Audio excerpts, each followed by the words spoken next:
Sir నమస్తే అండి. ఏం చేస్తుంటారు? మేము అగరబత్తీలు తయారు చేస్తామండి. నా పేరు గుప్తా అండి. సార్ కూటమి ప్రభుత్వం అధికారంలోకి వచ్చింది. 20 మంత్స్ అయిపోతుంది కంప్లీట్‌గా. ఎలా ఉందంటారు పరిపాలన అనేది?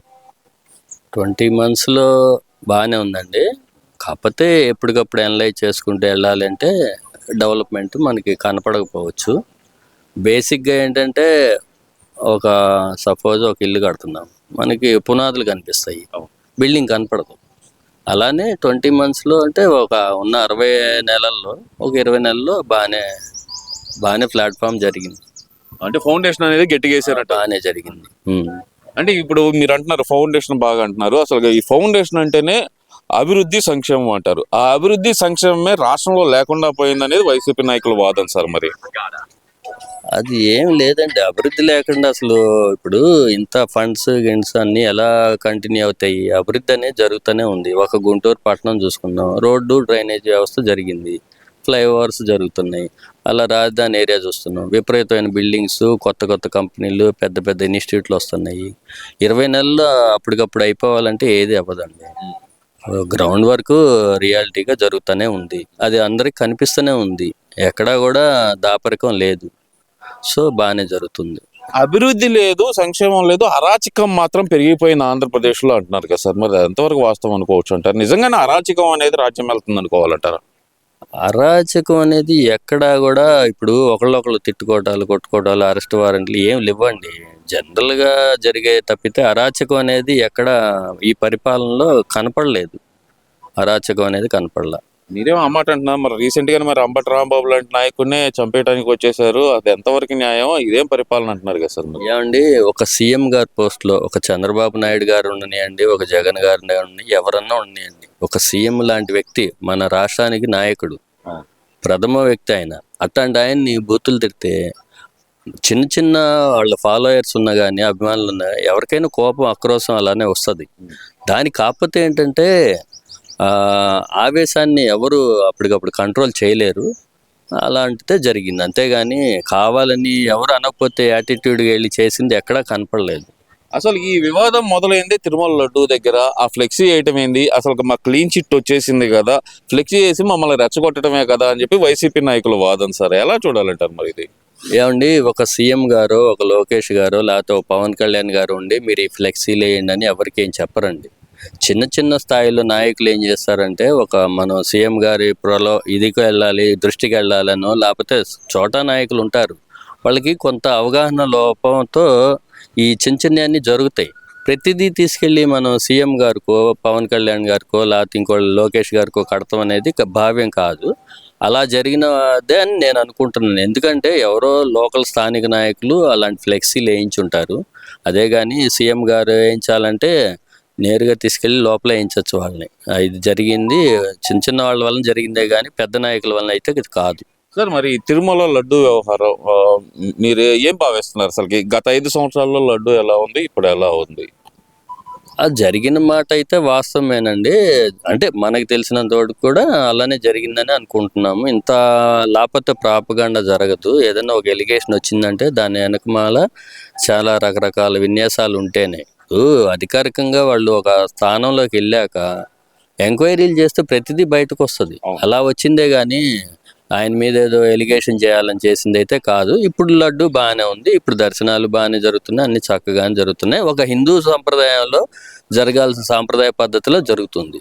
ఒక రకంగా ఆయన క్రిస్టియన్ కాబట్టి ఆయన వ్యవహారంలో జరగాల్సిన ఈ తర్వాత అండి ఒక చంద్రబాబు నాయుడు గారు ఉన్నారు అంటే ఆయన కోటరీ అంతా ఒక ఎడ్యుకేషన్లు, ఒక పద్ధతి గల్లోళ్ళు, ఒక మాట అనాలి అంటే కంగారు పడే వ్యక్తులుగా ఉంటారు అనకుండా. అదే సెకండ్ జనరేషన్ బ్యాచ్ అంతా మన వైఎస్ఆర్సీపీలో ఉంటానా ఒక మాట తోలటం కానీ, ఒక మాట అంటం కానీ, లేకపోతే ఉధృతంగా మీదకి వెళ్ళటం కానీ అలాంటివి జరుగుతూ ఉన్నాయి. అది నా అభిప్రాయం. సార్ ఇప్పుడు అసెంబ్లీ సమావేశాలు మొదలైనవి సార్, బడ్జెట్ సమావేశాలు. గతంలో అసెంబ్లీ సమావేశాలకి ఈ అసెంబ్లీ సమావేశాలకి మీరు గమనించిన ప్రధానమైన తేడాలు ఏమైనా ఉన్నాయంటారా? ఈ అసెంబ్లీ సమావేశాలు చేస్తుంటే చాలా హుందాగా జరుగుతుంది. ఒకళ్ళొకళ్ళు అభిమానంగా, ఒక వ్యక్తికి గౌరవం ఎలా ఇచ్చుకోవాలో, ఒక స్పీకర్కి ఎలా ఇచ్చుకోవాలో, ఒక ఎమ్మెల్యేకి ఎలా ఇచ్చుకోవాలో, తర్వాత ఫ్రెండ్లీ నేచర్గా జరుగుతుంది. చక్కగా ఉంది చూడటానికి. ఆ రోజుల్లో జరిగినా కానీ ఏంటంటే వాళ్ళు ఎంతసేపటికి ఒక విమర్శగా చేసుకోవటం, లేకపోతే అవతల వాళ్ళని దూషించటం అలాంటిది జరిగింది. అలా జరగకుండా ఉంటే బాగుండేది. ఇప్పుడైతే మాత్రం చాలా చూడటానికి ఇంపుగా కూడా ఉంది. మొన్న ఈ మధ్య పిల్లలతో మాక్ అసెంబ్లీ చేశారు, అది కూడా శుభ పరిమాణం. ఇవాళ ఒక నాయకుడిగా లోకేష్ గారు ఎంతో పురోగతిలోకి వెళ్ళారండి. ఎవరిని ఎలా కలుపుకోవాలో అలా చేసుకుపోతున్నారు. ఒకటేరా వస్తాయి, ఎక్కడైనా వస్తాయి. ఎక్కడ పూర్తి న్యాయం చేయాలంటే ఎవరి వల్ల కాదు. అది లోకేష్ గారు చేస్తున్నారు. అంటే ఇక్కడ ఇంకో విషయం సార్, అసలుకి జగన్మోహన్ రెడ్డి గారు ప్రజల తరపున సమస్యల కోసం పోరాడతాను, నేను బయటకు వస్తాను, ప్రజా ఉద్యమాలు చేస్తాను అంటున్నారు కదా సార్. మరి ఆ ఉద్యమం ఏదో అసెంబ్లీ వేదికగా ఎందుకని చేయలేకపోతున్నారు అనుకోవచ్చు అంటారు అసలుకి? అసెంబ్లీ వేదికగా చేయాలి అంటే వాళ్ళకి సరైన బలం లేదండి. సో ఒకవేళ జగన్మోహన్ రెడ్డి గారు గట్టిగా వాదించినా కూడా అది ఆయనకి ఒక రకంగా ఆయన వాదించే వ్యక్తి కాదు, ప్లానింగ్ చేసే వ్యక్తే కానీ వాదించే వ్యక్తి కాదు. కాకపోతే ప్రజా రాజ్యంలో వాళ్ళ నాన్నగారు పలుకుబడి కానీ అన్నీ ఆయనకి కలిసి వచ్చిన పాయింట్లు కాబట్టి ఒక రకంగా వ్యక్తిగతంగా ఆయన ఇచ్చిన సంక్షేమాలు కొంచెం బాగానే చేశారు. కానీ ఇవాళ ఆయన వాయిస్ వినిపించడానికి ఆయనకు మాట్లాడటమే కొంచెం సరిగ్గా రాదు. అందువల్ల అసెంబ్లీకి వెళ్ళలేకపోతున్నారు అనుకోవచ్చుంటారా? అని కాకపోవచ్చులే కానివ్వండి, ఇక బలం లేక వెళ్ళి ఏం చేద్దాంలే అన్న ఇత్తో కానీ యాక్చువల్గా అయితే ఆయన రావాలి, వినిపించాలి, ప్రజావాణిని రాష్ట్రాన్ని పార్టీని విమర్శించాలి. అధికార పార్టీని విమర్శించడమే ప్రతిపక్ష పార్టీ ముఖ్య కర్తవ్యం. అది అంటే ఇక్కడ జగన్మోహన్ రెడ్డి గారు అంటుంది ఏంటంటే 2029 అధికారం అదే 2.0 పరిపాలన చూపిస్తాను నేను, సప్త సముద్రాల అవతలు ఉన్నా సరే తప్పు చేసినని తీసుకొచ్చి బట్టలిప్పు రోడ్డు మీద నిలబెడతాను అనే మాట అయితే ఆయన మాట్లాడుతున్నారు. సరే ఎలా చూడాలంటారు మరి? ఏమండి, ఏ గవర్నమెంట్ వచ్చినా పాత వ్యవస్థలను కలుపుకుంటూ పోయి నేను అందరికీ సహకారంగా ఉంటానని చెప్పుకుంటూ పోవాలి, కానీ ముందే బెదిరించుకుంటూ పోయి నేను అలా చేస్తాను ఇలా చేస్తానంటే ఒక వ్యవస్థలో ఈయన వల్ల మనకి అన్యాయం జరిగిద్దామని ఒక భయం కలిగిద్ది. అది జగన్మోహన్ రెడ్డి గారు చెప్పకూడదు. చెప్పకుండా చక్కగా పాత వ్యవస్థలను కూడా నేను కలుపుకుంటూ వెళ్తాను, ఒకవేళ వాళ్ళు చేసినవి అని ఉంటే చిన్న చిన్న లోపాలు సరిదిద్దుకుంటూ వెళ్తామని చెప్పాలే. కానీ ఎంతసేపటికి నేను అలా చేస్తాను ఇలా చేస్తాను ఛాలెంజ్ మాటలు మాట్లాడుతున్నారు. అది మటుకు వాళ్ళ పార్టీ వాళ్ళకి ఛాలెంజ్గా ఉండొచ్చు, కానీ మిగతా వినే వాళ్ళకి మటుకు కొంచెం ఇబ్బందికరంగానే ఉంటుంది. సార్ ఇప్పటికీ కొంతమంది వైసీపీ నాయకులు వాళ్ళ భాష మార్చుకోలేకపోతున్నారు. ఇందువల్ల అనుకోవచ్చు అంటే ఈ భాష మార్చుకోకపోవటం, గతంలో వాడిన భాషా ప్రయోగాలే ఇప్పుడు మాట్లాడటం, దానికి ఉద్రిక్తతలు పెరగటం, రాష్ట్రంలో అశాంతి నెలకొంది అని చెప్పి ప్రొజెక్ట్ చేయడానికి అనుకోవచ్చు అంటారా, లేదంటే నిజంగానే వాళ్ళ ప్రవర్తన తీరే అంత అనుకోవాలంటారా?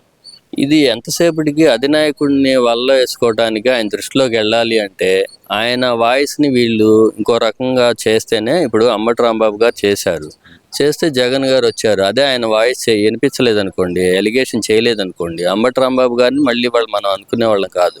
అలాగే ఎవరికాళ్ళు నాయకులు ఏం చేస్తున్నారంటే జగన్ గారి దృష్టిలో పడాలి.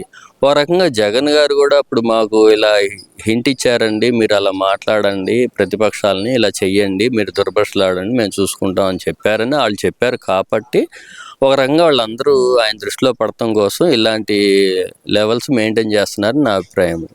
అది అంటే 2029 జగన్మోహన్ రెడ్డి గారు అధికారంలోకి వచ్చే అవకాశం ఉందంటారా? జగన్మోహన్ రెడ్డి గారు ఈ లోపల ఈ 3 ఏళ్ళలో వీళ్ళు ఏదన్నా ఇంకా సరిగ్గా చేయలేకపోతేనో లేకపోతే ఇంకేదన్నా చెప్పాను కదండి, ప్రజలు ఏంటంటే ఎవరు ఎక్కువ ఇస్తారో ఆశలు చూస్తూనే ఉంటారు. లాస్ట్ టైము చంద్రబాబు నాయుడు గారు బాగానే చేసినా కానీ జగన్ గారు వచ్చారు, ఈయనేందో ఇంకా చేస్తారని. అలానే ఇప్పుడు వీళ్ళు ఎన్ని చేసినా జనాలకి ఏంటంటే కొత్తదనం కోసం కోరుకుంటూ ఉంటారు. నా లెక్క ప్రకారం అయితే వీళ్ళు చేసి మనకి ఇప్పుడు ఒక ఇన్స్టిట్యూషన్స్ వచ్చి ఒక 10,000 మంది 20,000 మంది ఇప్పుడు సపోజ్ మంగళగిరే ఉందండి, జనం జాబులు వచ్చి బాగా కనిపిస్తూ ఉండాలి. అది రావాలంటే ఇంకా టైం పడుతుంది. అప్పుడు వస్తే కనుక మళ్ళీ మన గవర్నమెంట్కే మనకే ఛాన్సెస్ ఉంటాయి. ఈ బిల్డింగ్లు ఎన్ని కట్టుకున్నా ఎన్ని చేసినా కూడా ఏంటంటే ఎంప్లాయ్మెంట్ జనరేషన్ కూడా అవ్వాలి నా ఉద్దేశం.